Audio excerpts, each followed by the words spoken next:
All right, well, there he is on that fancy Tiger. Hoorah. That sure is a good-looking machine, man. Ooh, looking good. Not an emergency that wasn't an emergency. Non-emergency emergencies are my favorite kind of emergencies. You like the worst idea of a GoPro hero mount ever?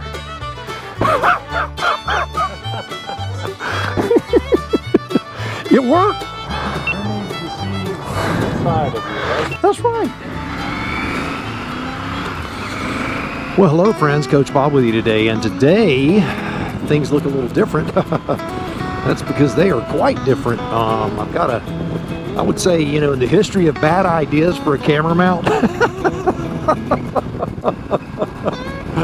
probably one of the worst ideas ever. But I wanted a 2-angle view just for this ride. The 1-angle view is just, it's brutal for you guys to watch. It really is. So this is a quick ride to a restaurant, but I wanted to talk a little bit today. Oh, but before we get going, if you would do me a favor, give this video a thumbs up, subscribe to the channel. I want you to be encouraged today. You know, today I got a phone call from a hospital reference my daughter. You guys know what all been going on. If not, you can look at previous videos and understand where we are. But I got a phone call today, and it pretty much confirmed what we knew we were in for, the fight. We're just now entering the race, so to speak.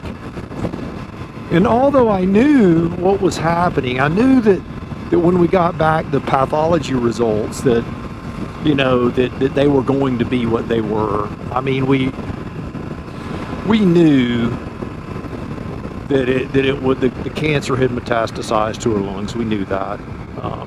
But still, when you get a final rendering from a doctor, and, you know, even though you anticipate that being the answer, I don't know if in my subconscious that I was hoping that it wasn't that, and whatever, even though I fully expected it to be that.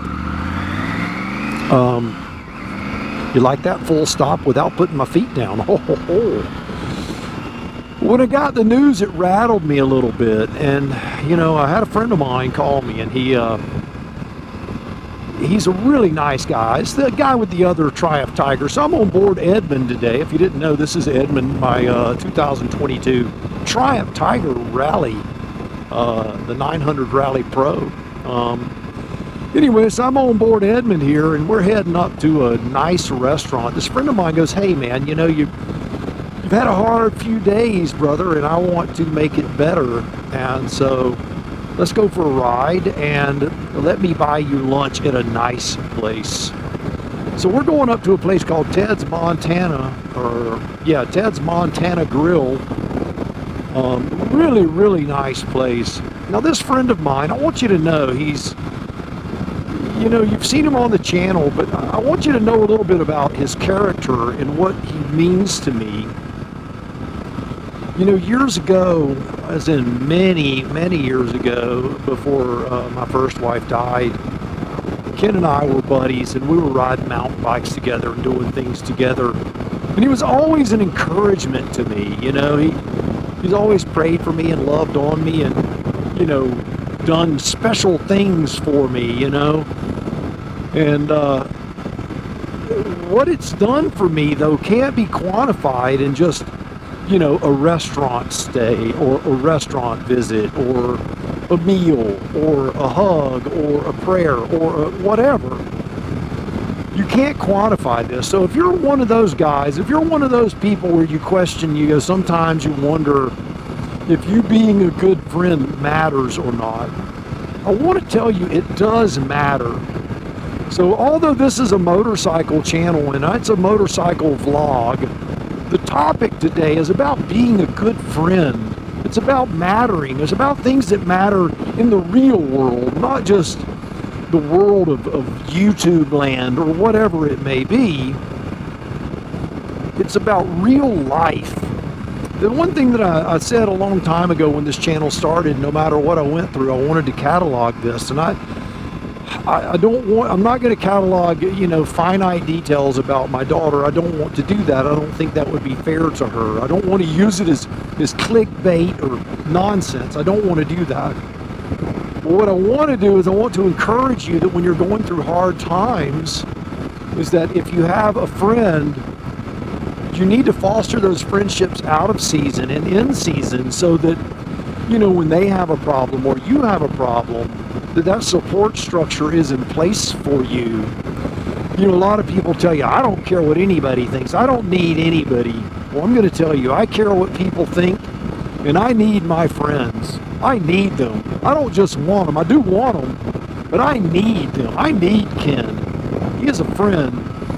You know, he shared a Bible verse, and I'll drop the book and chapter and verse and all that up here somewhere. But basically it talks about Jonathan and David in the Old Testament, and that they became so close as friends that their souls were knit. When one person suffered in that friendship, the other suffered. And that's how Ken and I are. When I suffer, he suffers. When I'm happy, he's happy. And when he suffers, I suffer. And we feed off of one another, and we try to lift each other up. You know, when I'm down, like today, he's like, do you want to ride? I know you got these results. Do you want to ride? I'm like, yeah, I want to ride. I think it would do me good to get out. And he's like, let's go. And I'm like, okay. And he's like, let me take you to lunch at a nice place. I really want you to enjoy your lunch. He goes, but if we go because it's getting later in the day with maybe a wait, are you okay waiting? I mean, he really is thinking everything through to make sure that I'm taken care of. That's what a friend looks like, y'all. That's the kind of friend that you need, and that's the kind of friend we all need to be. You know, friendships are like little ships. You know, when you start out in a friendship, you know, it's new. It's a new boat. You know, it doesn't stink. It doesn't have any barnacles on it. No cracks in the gel coat. And you try to be real careful with it, you know, because you want to grow that little ship. You want it to be safe in the water. But you don't really know how far out you can go, because if you get too far out and it's not a solid little ship, then it cracks and you sink. And then as your friendship grows, you start knowing the frailty, the fragile areas, and you say, oh, there's a little spot right up here by the bulkhead that needs to be taken care of, and you put a little reinforced fiberglass there, and you know, okay, I need a larger fuel tank, so you put a bigger fuel tank on that little ship, and now you can go further, and all of a sudden you have a seaworthy vessel. Because in life, that's what this is. It's a storm in the ocean. So all of a sudden now you've got this ship that you built over the years. And in some ways it's more delicate than ever because it's old, you know, it fractures a little more easily, or it looks a little more weathered. I know I look more weathered. I'm an old boat for sure. But it becomes more special to you. It has that smell. You ever get in an old car and it has that smell? It's just familiar and it's comfortable, and you feel at home in it. And friendships that are built over time, that's how they feel. It's got that same feeling to it. All of a sudden you're in a rough sea, and I'm in a rough sea right now. And this ship that we built together over the years, this friendship that we built together over the years, is seaworthy. It's seaworthy. I can trust it. And I'm glad that I can trust it, and he can trust it. So I want you to know that no matter where you are right now in your life, whether you're sick, whether you're tired, whether you're fed up, whether politics has got you down. I know this is not a political channel, but you know, politics can get you down, whether you lean to the left or lean to the right, or you're fed up, or you're sick of everything. You're tired of hearing all the hatefulness and the people hollering bad names at each other, and every time you turn on the internet, somebody's getting punched from behind from a criminal, and you know, robbery's up, and you start seeing the world through this crappy lens, this lens of just misery. I want you to know there is hope. There is hope. And that you've got friends out there. You know, this channel, although I know that I'm got these layers and layers, I get emails every week from people who have developed friendships with me over the years on this channel. And all of a sudden, things have a whole new meaning and everything is different. You know, you get a response. You know, I share some things like on my you asked for it, you got it stuff. And I'll get emails and people, you know, they email me back and they're like, man, you're like the best friend I've ever had. I appreciate you so much. And I'm like, man, a little thing like that. And I'm so grateful. So I want you to know that you got friends out there, man. People care about you. Whether it's just some old geezer riding a goofy motorcycle in Tallahassee, Florida, like me, that cares about you, or somebody that's close, that can stick to you closer than a brother, who your soul is knit with. You know, I didn't say nitwit. I did not say nitwit, although I am a nitwit at times. But the thing that your soul is knit with, that partner, that companion, you know, not just your spouse, not just a relative, but a friend, someone who's really in the deep water with you and willing to sink with you if need be. They're willing to swim into the deep water and risk getting tossed about in the storm and sucked under by the undertow because they want to be there to love on you and to help you through this hard time.